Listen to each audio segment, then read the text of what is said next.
Zay mikasika ny solika izay ampiasaina mandritra ny fivezivezena ao anatin'ny fotoana ny fetin'ny paska izay fa raha mikasika manokana kosa ny fahalemana na ny filaminana dia efa mivonona hanao ny asany amin'ny fitandrona ny filaminana izay mandritra ny fetin'ny paska io. Zareo avy eo anivon'ny ministeran'ny filaminana anatiny tsirany fanazavana izay nataon'ny ministry ny filaminana anatiny tamin'ny mpanao gazety androany dia hiparitaka manerana ny faritra eto amin'ny nosy ireo mpitandro ny filaminana avy amin'ny polisy firenena ho amafisina manokana indrindra moa ny fitandrona filaminana eto andrenivohitra. Anakaiky kokoa ny vahoaka mandritra ny fetin'ny paska ny mpitandro ny filaminana eo anivon'ny polisy firenena raha nambaran'ny ministry ny filaminana anatiny Arsène Rakotondrazaka raha nitafa tamin'ny mpanao gazety izy androany atoandro teny amin'ny ny teny anosy. Araky ny nambarany tokoa dia miisa 10 ireo polisy izay hiparitaka eto andrenivohitra mba ahafahan'ny vahoaka manantanteraka ny fetin'ny paska ao anaty filaminana tanteraka. Efa fantatrinareo fa zany fametrahana fandriam-pahalemana izany dia ataonay miaraka amin'ny vahoaka indrindra amin'ny fokotany tsirairay avy dia ny fametrahana ny andro masobokonyolona zany. Faharoa manaraka izay koa dia tsara ho fantatrinareo mpanao gazety eto koa ary fantatry vahoaka malagasy koa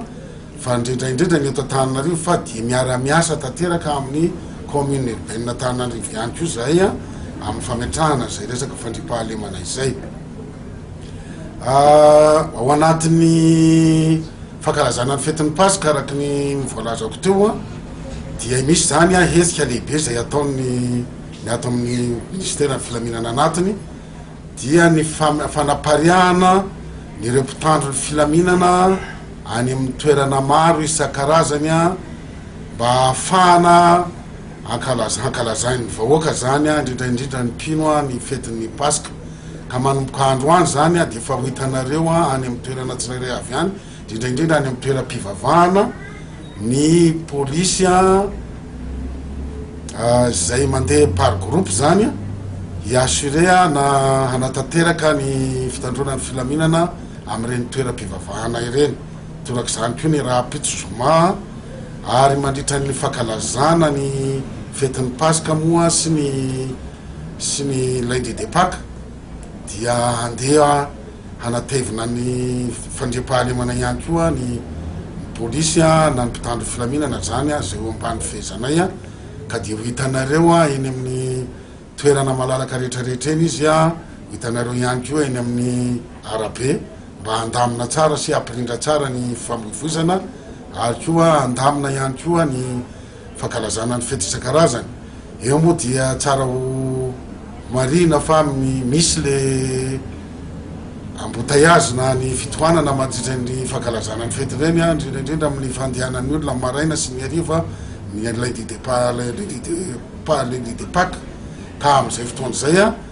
dia ho hitanareo any amin'ny fidirana sy aty anatin'ny tanàna Antananarivo zany irony mpitandro filaminana hanatanteraka tsara ny sin'izay hoe filaminana lavorary zay ka samy mba hahafaly ny vahoaka izay manao fety amin'ny fotoana io. Tianareo fantatra angambany hoe firy moa ny mpitandro filaminana ho alefanay amin'izany fotoana zany dia ho an'ny police urbaine zany miaraka amin'ny force d'intervention de la police sy ny commissariat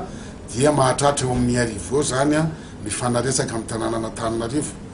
Ny any amin'ny faritany dia efa samy manana ny andraikiny daholo ary manana ny manao maximum de déploiement ihany koa zany ny any amin'ny faritany ametrahana zay hoe filaminana mandritra ny fankalazana ny fetin'ny paska izay. Ireo koa dia manatanteraka ny asany ara-tanàna ary consigné moa zareo reo dia manatanteraka ihany koa ka tsy tokony ny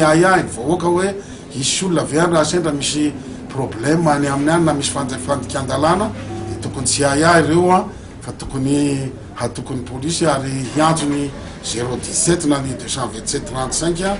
amin'le polisy amin'ny telefona fandraisana haingana amin'ny polisy zany. Nasiany ministry ny filaminana anatiny teny ihany koa ireo teboka vitsivitsy izay mafapana teto atoerana toy ny resaka fanondranana andramena na ihany koa ny fanafiana ny tranga teny Analamahitsy. Antany Tsoromandidy zany androany no ny asan'ny polisy dia nahatratrarana basy kalaky ny kovy anankiray sy basy vitagasy anankiray ihany koa. Ireo dia efa ampelantanan'ny mpitandro filaminana ampelantanan'ny polisy ny manao ny ankety amin'izao fotoana izao dia hitantsika eo ny valiny moa fa ny olona telo ny tokony hoe hotratrarina ny anankiray zany mbola mandeha any mbola mikariko azy ny polisy am'izao fotoana zao faharoa manaraka izay a tetrenosy be amin'ny commissariat 5e arrondissement dia nisy basy gasy anankiroa koa tratra sy pistolet anankiray a io koa dia mitoy zany famitorana mikasika an'io a ary ny farany a tsara fatarana dia dia nanakoako teto moa ny resaka hoe opération teny tamin'ny trésor teny anala mahitsy zao dia efa tsara koa milaza aminareo fa le polisy tany zany le miaramila anisan'ny nandray anjara tamin'ny fanafiana tao zany a dia efa any amin'ny efa migadra ny tsy efahy am'izao fotoana zao resaka badirosy a tsara nareo mahafantatra fa io a de nisy fandraisanay telototany miaraka amin'ny forêt teo aloha fa nanomboka tamin'ny volana o 2013 dia nasorona tsy nandray anjara tamin'io ny mpitandro Filaminana ny polisy pirenena fa de hoe apetrahanareo any amin'ny sécurité du ville ihany zany amin'izay andraikitranareo ny polisy pirenena ka izay ny antony tsy de nandraisanay andraikitra mikasy ny resaka badirosy io anjarany any miaramila sy gendarme ary ny forêt zany ny tena mandray andraikitra mikasika an'io fa tatoato moa no ny fiangaviana nataony zareo amin'ny alina dia amin'ny fitondram-panjakana indrindra tany amin'ny primature dia somary efa mba nandray ihany ny andray andraikitra mikasy an'io ihany zay a kanefa moa ny tena hoe tompony andraikitra amin'io zany dia zareo amin'ny tafika sy ny gendarme Mariana fa efa mipetraka ankehitriny ireo fankatsary na ny caméra de surveillance manodidina ny tanàna Antananarivo izay ahafahana miady amin'ny tsy fandriam-pahalemana izay eo ambany fiahin'ny polisy pirenena miaraka amin'ny tanàna Antananarivo.